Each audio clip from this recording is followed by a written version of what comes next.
यदि आप पहली बार वीडियो को देख रहे हैं तो चैनल को सब्सक्राइब जरूर कर लीजिए, क्योंकि आपके एग्जाम से रिलेटेड यहाँ पर बहुत महत्वपूर्ण कंटेंट प्रोवाइड किया जा रहा है। तो यहाँ पर डेली हम लोग क्वेश्चन की प्रैक्टिस करते हैं, तो सब्सक्राइब जरूर कर लीजिए। चलिए वीडियो शुरू करते हैं। ड्रिंकिंग ऑफ एल्कोहल अफेक्ट्स, शराब का पीना प्रभावित करता है सेरिब्रम को, सेरिबेलम को, मेड्यूला ऑब्लेंगेटा को, डाइसेफेलॉन को। तो कौन सा ऑप्शन सही है? तो इसका आंसर होगा बी, सेरिबेलम को। थोड़ा थ्योरी देखते हैं तो और अच्छे समझ में आ जाएगा। शॉर्ट में थोड़ा देखते हैं, हमेशा यहाँ से क्वेश्चन पूछा जाता है। देखिए, नर्वस सिस्टम जिसको कहा जाता है तंत्रिका तंत्र, इसको मेनली दो पार्ट्स में डिवाइड कर सकते हैं। सेंट्रल नर्वस सिस्टम यानी केंद्रीय तंत्रिका तंत्र, और पेरिफेरल नर्वस सिस्टम यानी परिधीय तंत्रिका तंत्र। जैसा कि नाम से क्लियर है, सेंट्रल नर्वस सिस्टम बना होता है ब्रेन और स्पाइनल कॉर्ड से, ब्रेन और स्पाइनल कॉर्ड से।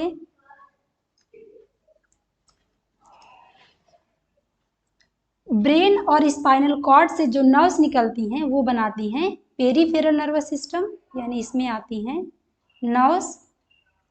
ब्रेन से 12 जोड़ी नर्व्स निकलती हैं, यानी 12 पेयर्स नर्व निकलती हैं ब्रेन से। यहाँ से हमेशा क्वेश्चन पूछा जाता है। इनको कहा जाता है क्रेनियल नर्व, इनको कहा जाता है क्रेनियल नर्व। यानी जो नर्व्स ब्रेन से निकलती हैं उनको कहा जाता है क्रेनियल नर्व, और जो नर्व स्पाइनल कॉर्ड से निकलती हैं उन्हें कहा जाता है स्पाइनल नर्व। कितनी निकलती हैं? तो 31 पेयर्स, 31 पेयर्स नर्व निकलती हैं स्पाइनल कॉर्ड से, जिनको कहा जाता है स्पाइनल नर्व। तो क्रेनियल नर्व और स्पाइनल नर्व मिल करके बनाती हैं पेरिफेरल नर्वस सिस्टम। तो इसे आप अच्छे से देख लीजिएगा। और थोड़ा देखते हैं। हमने कहा कि 12 जोड़ी निकलती हैं और 31 जोड़ी निकलती हैं। तो जोड़ी में कहने का क्या मतलब है? तो देखिए, जैसे ये ब्रेन है और ये कोई बॉडी पार्ट बना दे, मान लीजिए हैंड, ये हैंड है, तो कोई भी सेंसेशन हैंड ने रिसीव किया तो एक नर्व जो है वो ब्रेन तक उस इंफॉर्मेशन को ले जाने का काम करती है, और ब्रेन जो भी डिसीजन लेता है उस डिसीजन को दूसरी नर्व्स उस बॉडी पार्ट तक ले आने का काम करती है। ब्रेन ने जो डिसीजन लिया है कि हाथ हटा लो, या गर्म लग रहा है, ठंडा लग रहा है, तो जो भी डिसीजन ब्रेन के द्वारा लिया जाता है तो उसको दूसरी नर्व लेकर के आती है उस बॉडी पार्ट तक। तो जो सेंसेशन को ले जाने का काम करती है ब्रेन तक, उसे कहा जाता है सेंसरी नर्व, उसे कहा जाता है सेंसरी नर्व। और जो ब्रेन के डिसीजन को उस बॉडी पार्ट तक लेकर के आती है उसे कहा जाता है मोटर नर्व, उसे कहा जाता है मोटर नर्व। सेंसरी नर्व और मोटर नर्व ये हमेशा ही दोनों जोड़े में रहती हैं। एक इंफॉर्मेशन को ले जाती है और दूसरी जो भी डिसीजन लिया जाता है उस डिसीजन को वहां तक जहां पर टारगेट जोन है वहां तक पहुंचाने का काम करती है। तो ये हमेशा पेयर में होती हैं। तो इस तरह की जो है 12 जोड़ी ब्रेन से निकलती हैं और 31 जोड़ी स्पाइनल कॉर्ड से निकलती हैं। तो और देखते हैं थोड़ा। जैसा कि हम जानते हैं कि नर्वस सिस्टम जो होता है वह स्पेशल टाइप की सेल से बना होता है, जिनको कहा जाता है न्यूरॉन, जिनको कहा जाता है न्यूरॉन या नर्व सेल। न्यूरॉन में जो डेंड्राइट होते हैं, यदि हम न्यूरॉन को स्ट्रक्चर बनाने की कोशिश करें, जैसे ये न्यूरॉन है, इसमें आपको ब्रांचिंग दिखाई दे रही होगी। न्यूरॉन्स में जो ब्रांचिंग होती है उनको कहा जाता है डेंड्राइट, और ये एक्सॉन है और ये नर्व एंडिंग है। तो ये जो ब्रांचिंग है ये क्या है? साइटोन है, ये वाला पार्ट साइटोन है, और ये एक्सॉन है, और ये नर्व एंडिंग है। तो यहाँ पर जो ब्रांचिंग है उनको कहा जाता है डेंड्राइट। ये डेंड्राइट सेंसेशन को ग्रैब करने का काम करते हैं, यानी जो भी सेंसेशन होता है उनको रिसीव करने का काम होता है डेंड्राइट का। तो यदि यहाँ पर हम दूसरी न्यूरॉन बनाएं,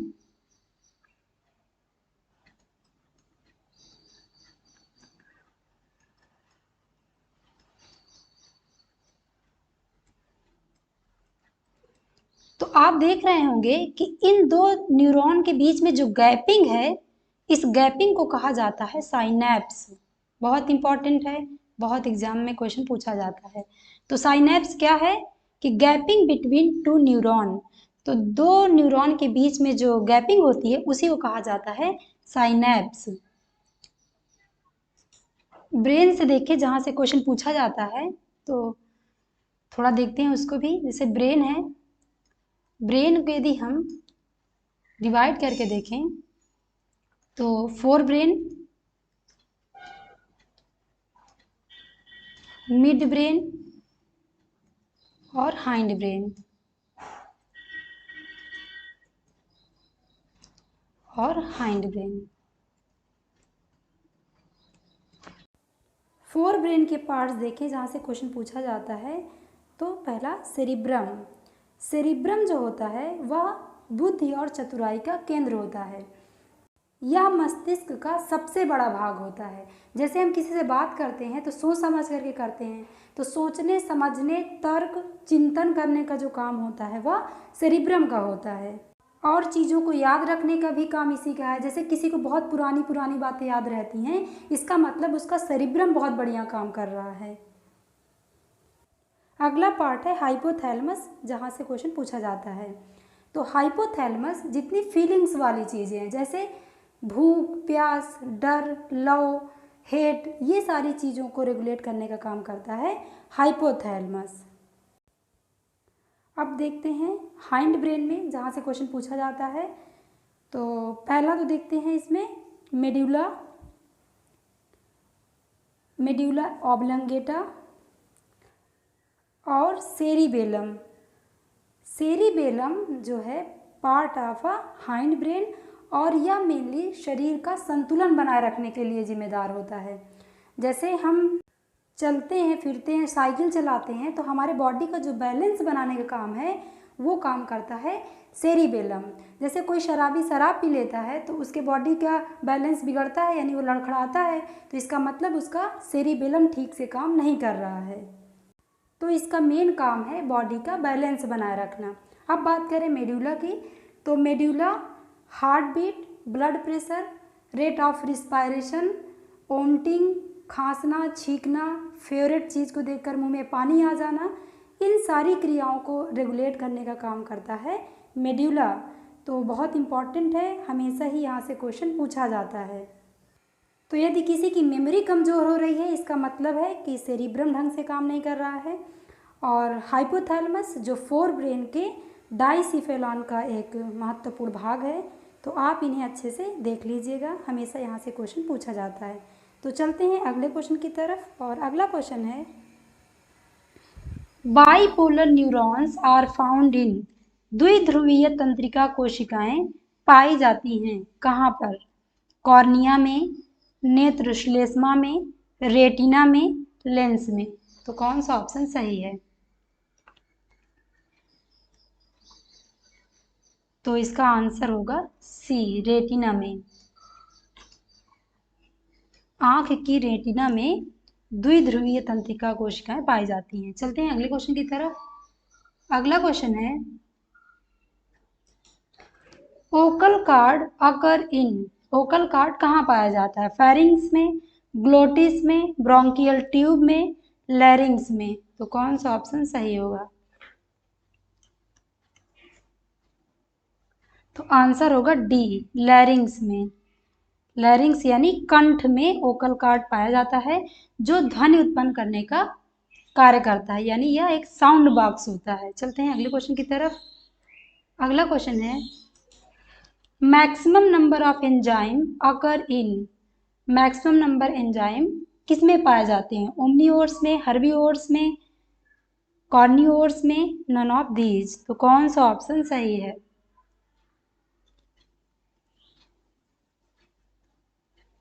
तो आंसर होगा ए, ओमनिओर्स में, क्योंकि ये सब कुछ खाते हैं तो ढेर एंजाइम भी निकलेंगे। तो maximum number of enzyme occurs in omnivores. चलते हैं अगले क्वेश्चन की तरफ।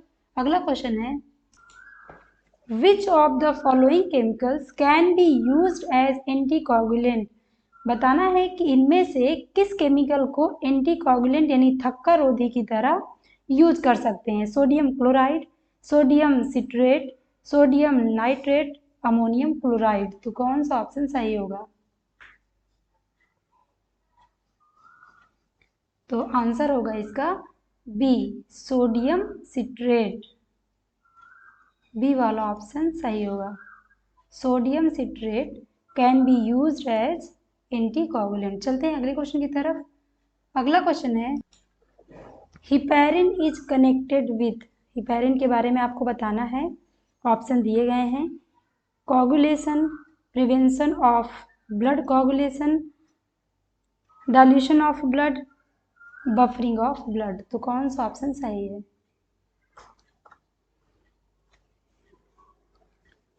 तो इसका आंसर होगा B, prevention of blood coagulation. और यह हिपैरिन मास्ट सेल्स द्वारा स्रावित होता है। चलते हैं अगले क्वेश्चन की तरफ। अगला क्वेश्चन है, maximum surface area of circulatory system is seen in. Option दिए गए हैं, हार्ट, कैपिलरीज, आर्टेरियोल्स, वेन्स। तो कौन सा ऑप्शन सही है? तो आंसर होगा इसका बी, कैपिलरीज में। चलते हैं अगले क्वेश्चन की तरफ। अगला क्वेश्चन है, the end products of carbohydrate digestion are. Carbohydrate पाचन के अंतिम उत्पाद हैं। ऑप्शन दिए गए हैं, glucose, fructose, galactose, maltose, glucose, lactose, fructose, glucose, lactose, glucose, sucrose, fructose. तो कौन सा ऑप्शन सही है?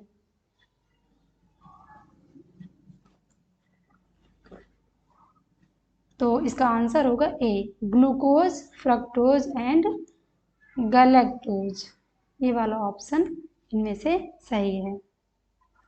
चलते हैं अगले क्वेश्चन की तरफ। अगला क्वेश्चन है, देखिए कार्बोहाइड्रेट अंतिम रूप से मोनोसैक्राइड्स में परिवर्तित हो जाते हैं। तो ग्लूकोज, फ्रक्टोज एंड गैलेक्टोज ये सभी मोनोसैक्राइड हैं। तो इसी वजह से इसका ए वाला आंसर सही है। Ebner's gland are located in. Ebner ग्रंथियां उपस्थित होती हैं कहाँ पर? पैंक्रियाज में, ईसोफेगस में, टंग सरफेस में, एसेंडिंग कोलन में। तो कौन सा ऑप्शन सही है?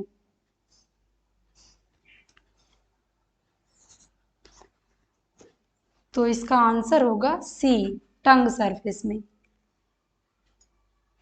तो Ebner's gland are located in tongue surface, यानी जीभ की सतह पर पाई जाती हैं। चलते हैं अगले क्वेश्चन की तरफ। अगला क्वेश्चन है, which of the following blood vessels in mammals would normally carry largest amount of urea. आपको बताना है कि निम्नलिखित में से कौन सी रक्तवाहिनी है जो स्तनधारियों में सामान्यतः सबसे अधिक यूरिया ले जाती है।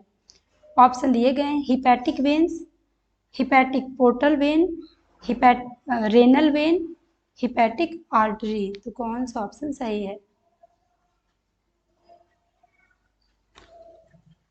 तो इसका आंसर होगा ए, हिपैटिक वेन। देखिए यकृत में ऑर्निथिन चक्र के द्वारा यूरिया बनती है और उस यूरिया को हिपैटिक वेन द्वारा वृक्क में ले जाया जाता है, इसलिए यहाँ पर यूरिया की मात्रा सबसे अधिक होती है। चलते हैं अगले क्वेश्चन की तरफ। अगला क्वेश्चन है, which contains least quantity of urea. अब यहाँ पर बताना है कि यूरिया की सबसे कम मात्रा किसमें होती है?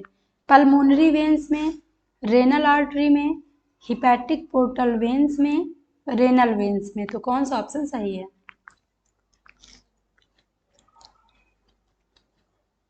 तो आंसर होगा इसका डी, रेनल वेन्स में। डी वाला ऑप्शन सही होगा।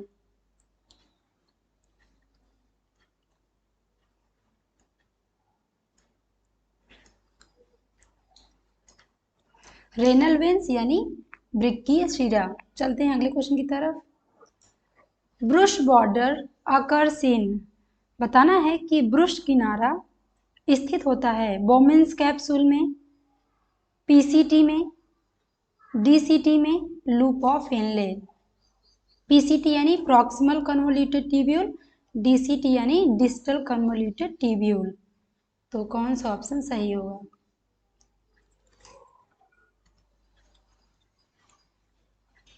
तो इसका आंसर होगा पीसीटी, बी वाला ऑप्शन सही होगा,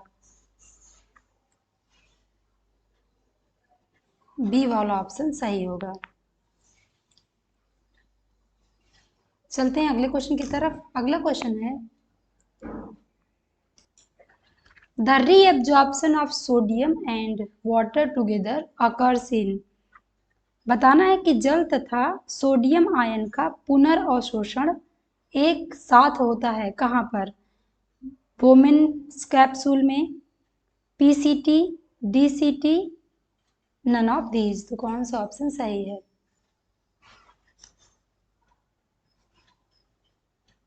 तो इसका आंसर होगा बी, पीसीटी में। इंपॉर्टेंट है, आप इसे देख लीजिएगा। चलते हैं अगले क्वेश्चन की तरफ। अगला क्वेश्चन है the enzyme which converts starch into maltose is, enzyme को आपको बताना है कि जो स्टार्च को माल्टोज में परिवर्तित करता है। ऑप्शन दिए गए हैं डायस्टेज, हाइड्रोजिनेज, इन्वर्टेज, माल्टेज। तो कौन सा ऑप्शन सही है? तो इसका आंसर होगा ए, डायस्टेज। ये एंजाइम स्टार्च को कन्वर्ट करता है माल्टोज में।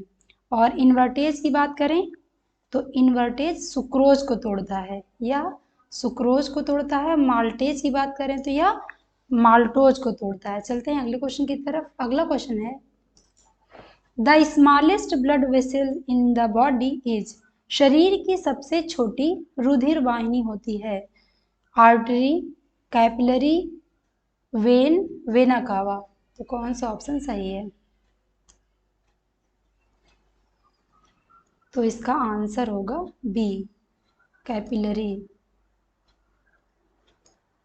तो कैपिलरी यानी केशिका यह सबसे छोटी रुधिर वाहिनी होती है।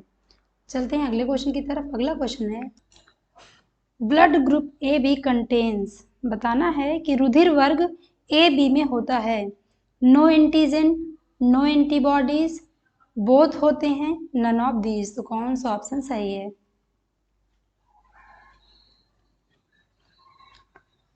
तो इसका आंसर होगा बी, नो एंटीबॉडीज। देखिए एंटीजन दो प्रकार के होते हैं, ए एंड बी। तो जैसे ब्लड ग्रुप ए है, ब्लड ग्रुप यदि ए है तो उसमें ए वाला एंटीजन प्रेजेंट होगा, परंतु उसके अपोजिट एंटीबॉडी प्रेजेंट होती है। जैसे ब्लड ग्रुप ए है तो उसमें एंटीजन प्रेजेंट होगा ए, तो इसके अपोजिट वाली एंटीबॉडी प्रेजेंट यानी बी, एंटीबॉडी बी प्रेजेंट होगी। यदि ब्लड ग्रुप बी है तो एंटीजन बी प्रेजेंट होगा और एंटीबॉडी ए प्रेजेंट होगी। जो एंटीजन रहता है वो एंटीबॉडी प्रेजेंट नहीं रहती है। जैसे बात करें कि ब्लड ग्रुप ए बी की, तो इसमें दोनों एंटीजन होंगे, एंटीजन ए और एंटीजन बी दोनों होगा, तो एंटीबॉडी इसमें कोई नहीं होगी। ब्लड ग्रुप ओ की बात करें तो ब्लड ग्रुप ओ में कोई एंटीजन नहीं होता है, तो कोई एंटीजन नहीं होता है तो इसमें दोनों एंटीबॉडी प्रेजेंट होती हैं ए एंड बी। तो ये आप अच्छे से देख लीजिएगा। और एंटीबॉडी को स्मॉल से रिप्रेजेंट कर देते हैं, जैसे कि बी, और ये यहाँ पर ए स्मॉल से रिप्रेजेंट कर देते हैं, तो आप समझ लीजिएगा। चलते हैं अगले क्वेश्चन की तरफ। अगला क्वेश्चन है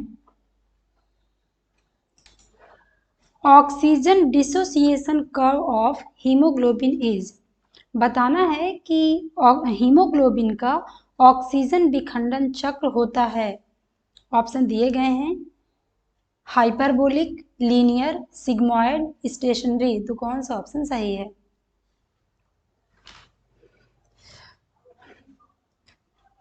तो इसका आंसर होगा सी, सिग्मॉयड टाइप का होता है। सी वाला ऑप्शन इनमें से सही है। चलते हैं अगले क्वेश्चन की तरफ। अगला question, lymphocytes that cause formation of holes in plasma membranes are, lymphocyte जो प्लाज्मा झिल्लियों में छिद्र बनाते हैं वह हैं, बताना है आपको, B cells, killer T cells, helper T cells, none of these. तो कौन सा ऑप्शन सही है?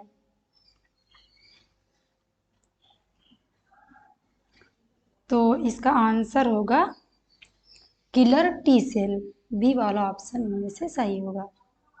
तो इसे आप अच्छे से देख लीजिएगा। चलते हैं अगले क्वेश्चन की तरफ। अगला क्वेश्चन है, which of the following is in the highest concentration in the plasma. आपको बताना है कि इनमें से कौन प्लाज्मा में सर्वाधिक सांद्रता में होता है। Albumin, fibrinogen, fibrin, globulin. तो कौन सा ऑप्शन सही है?